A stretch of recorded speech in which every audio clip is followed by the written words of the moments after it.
नमस्कार, मी श्रेया सावंत फिर द कोकणमध्ये तुमच्या सर्वांचं स्वागत करते।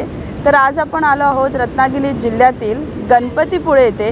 तर या गणेश चतुर्थीला आपण खास गणपती बाप्पाचं दर्शन करण्यासाठी आपण आज इथे आलेलो आहोत।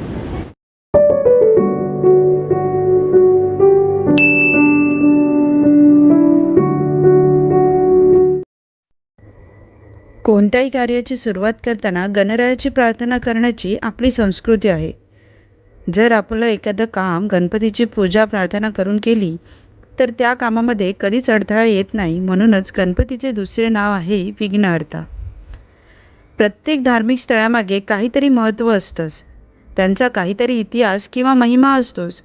तशीच या स्थळाची सुद्धा एक वेगळीच कहाणी आहे, तीच आपण या व्हिडिओमधून जाणून घेणार आहोत। गणपतीपुळे हे मुंबईपासून 375 किलोमीटर अंतरावर आहे। मुंबई गोवा राष्ट्रीय महामार्ग क्रमांक 66 वरून जाताना निवळी फाट्यावरून उजव्या हाताला वळले की 32 किलोमीटर अंतरावर गणपतीपुळे येते। तसेच जर रेवस रेड्डी सागरी महामार्गावर गेल्यास तर वाया रत्नागिरी शहरातूनही पर्यायी मार्ग आहे। गणपतीपुळे आणि आसपासचा परिसर अतिशय आल्हाददायक आहे। गणपतीपुळे हे रत्नागिरी जिल्ह्यातील प्रसिद्ध पर्यटन स्थळ आहे। येथील गणपतीची मूर्ती स्वयंभू आहे अशी मान्यता आहे।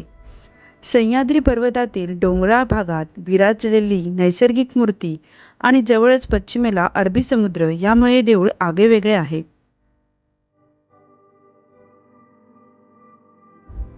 दरवर्षी गणपतीपुळे येथे पर्यटकांची लाखोनी गर्दी जमते।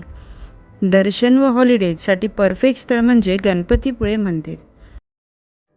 मंदिराच्या प्रवेशद्वारापर्यंत आता आम्ही आलो। आता आतमध्ये आम्ही दर्शन घ्यायला जातो। चला, या ठिकाणी गाभाऱ्यापर्यंत आपण शूट करू शकतो। गाभाऱ्याच्या आतमध्ये शूट करायला मनाई आहे। गणपतीचे दर्शन घेण्यासाठी वेळ सकाळी 5 वाजल्यापासून रात्री 9 वाजेपर्यंत असते। दुपारी 12 वाजता आणि संध्याकाळी 7 वाजता आरतीची ठराविक वेळ आहे। या वेळेस आरती होते आणि दुपारची आरती झाल्यावर दुपारी 12:30 ते 2 या वेळेत खिचडीचा प्रसाद देखील दिला जातो। संकष्टी चतुर्थीच्या दिवशी पालखी दर्शन संध्याकाळी 4 वाजता असते। भक्तजनांसाठी प्रत्यक्ष पूजा सकाळी 4 ते 11 वाजेपर्यंत चालू असते।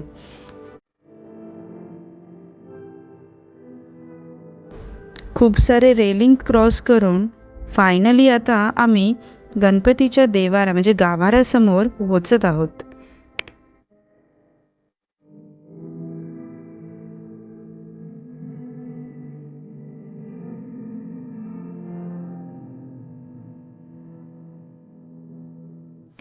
हे मंदिर सुमारे 500 वर्षापूर्वीचे जुने असून या मंदिरात गणपतीची स्थापना करण्यात आली नव्हती, तर स्वतः भगवान गणपती येथे प्रकट झाले होते।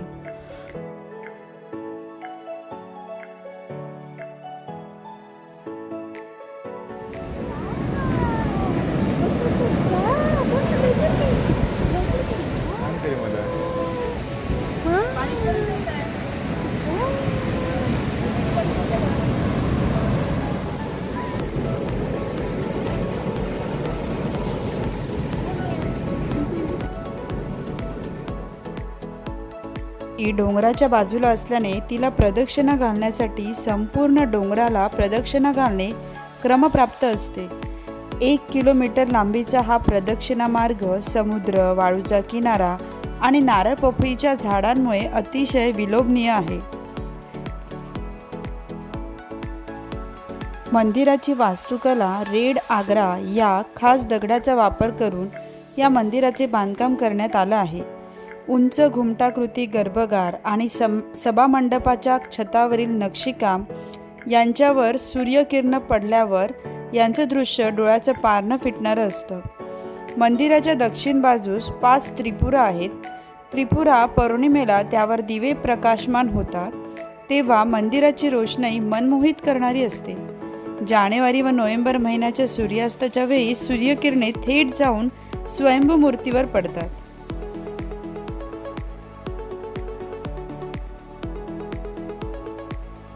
आज जे मंदिर आपल्या डोळ्यांसमोर उभं आहे त्याचं बांधकाम 1998 ते 2003 पर्यंत चालू होतं। हे मंदिर प्राचीन भारतीय स्थापत्यकलेचे उदाहरण डोळ्यासमोर ठेवून बांधण्यात आलेले आहे. तर ही गोष्ट आहे इसवी सन 1600 पूर्वीची, म्हणजे साधारण मोगलांच्या काळातली. तर श्री भिडे हे या गणपतीपुळे गावाचे प्रमुख होते. तर त्यांच्यावर संकट आले आणि ते खूप दृढनिश्चयी होते. तेव्हा त्याने असं ठरवले की हे संकट दूर होईपर्यंत मी अन्न पाणी घेणार नाही. आणि त्यानंतर त्यांनी मंगलमूर्ती श्री यांची तपश्चर्या करण्यास सुरुवात केली. एक दिवस दृष्टांत झाला आणि या दृष्टांतामध्ये त्यांना असं दिसून आलं की माझे 2 गंडस्थळे व एक दंतयुक्त स्वरूप प्रकट झाले आहे. तर माझे निवारण कर आणि माझी मनोभावे सेवा कर, मग तुझं जे संकट आहे ते दूर होईल. अशा प्रकारे भिडे यांच्या दृष्टांतानंतर या देवस्थानाची स्थापना झाली. इथे आल्यावर खूप मन प्रसन्न झालं आहे. मी लहानपणी आली होती आणि त्यानंतर आता आली आहे. लहानपणी म्हणजे खूपच लहान असताना आलेली आहे. खूप मस्त वाटतं मंदिरात गेल्यावर. आणि इथे हा पूर्ण असा उसळता असा समुद्र. आज पाऊस पण नाही आहे, त्यामुळे आम्हाला शूटला खूप चांगलं मिळालं आहे शूट करायला. मंदिर अगदी समुद्रकिनाऱ्याला लागून असल्यामुळे पावसाळ्यात समुद्राला उधाण आल्यावर समुद्राच्या लाटा मंदिराचे चरणस्पर्श करतात. मंदिराला लाभलेल्या या समुद्रामुळे सनसेट हे पर्यटकांचे मुख्य आकर्षण आहे. छत्रपती शिवाजी महाराज यांच्या अष्टप्रधान मंडळातील सरदार अण्णाजी दत्तो यांनी या मंदिराला सुंदर घुमट बांधून दिला. पेशवे काळात पेशव्यांचे सरदार गोविंदपंत बुंदेल यांनी या मंदिराचा सभामंडप बांधला. त्यानंतर पुढे माधवराव वासुदेवराव बर्वे हे कोल्हापूर संस्थानाचे कारभारी यांनी देवळाला सोन्याचा मुलामा असलेल्या घुमटाकार कळस चढवला. रमाबाई यांच्या हस्ते दगडी धर्मशाला देखील बांधण्यात आली. श्रीमंत नानासाहेब पेशव्यांनी नंदादीपाची व्यवस्था केली. गणेश चतुर्थी जवळ येते, त्यामुळे इथे सुद्धा तयारीला सुरुवात झालेली आहे. लाईट्स इथे वगैरे लागलेली आहेत. त्याचबरोबर गणेश चतुर्थीनिमित्त 31 तारीखला इथे अभिषेक ज्यांना करायचे आहे त्याची नावनोंदणीची सुद्धा सुरुवात झालेली आहे. ते इथे नावनोंदणीसुद्धा करून घेत आहेत. आणि या सगळ्या लाईट्स इथे लागल्या आहेत. रात्रीचा एकदम नजारा खूप सुंदर असणार आहे. मंदिराच्या बाजूला इथे काही या दुकानं आहेत. या दुकानांमध्ये मातीच्या सुंदर सुंदर वस्तू बनवलेल्या आहेत. पेटी दिसतोय, तबला, वीणा, कप, पणत्यासुद्धा आहेत. लांब ठेव.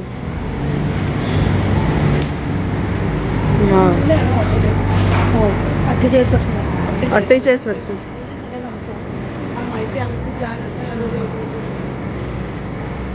इथे वेगवेगळी दुकानं आहेत खायची.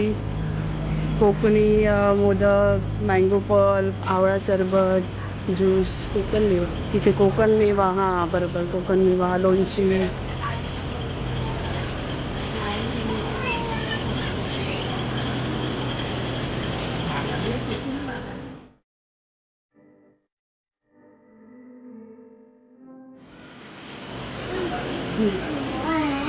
बोलवा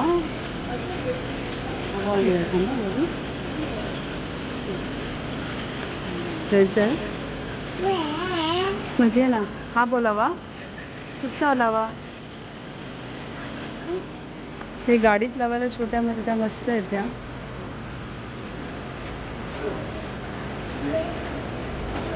काय प्राइस आहे याची? हा मूर्तीची आणि यांची 70 रुपये.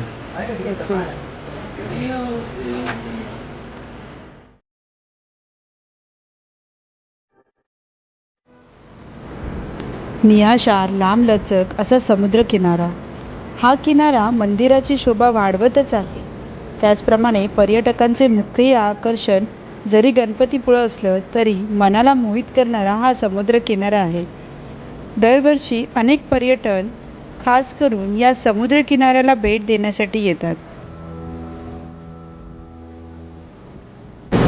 आम्ही गणपतीपुळे बीचवर आता आलो. बीचवर कॅबन सफारी आहे, त्यानंतर गाड्या लावल्यात तिथे. सो गाड्यांची पण सफारी आहे. आणि आता आम्ही आमचा एक ग्रुप फोटो काढून घेतो. सो ग्रुप फोटोला तुमच्याकडे 2 ऑप्शन्स आहेत. एक म्हणजे तुम्हाला बीचवरचा मागचा सीन हवा असेल तर, आणि दुसरा मंदिराचा मागचा सीन हवा असेल तर आम्हाला मंदिराचा सीन हवा आहे, तो आम्हाला तिथे पुढे चालत जावं लागणार आहे.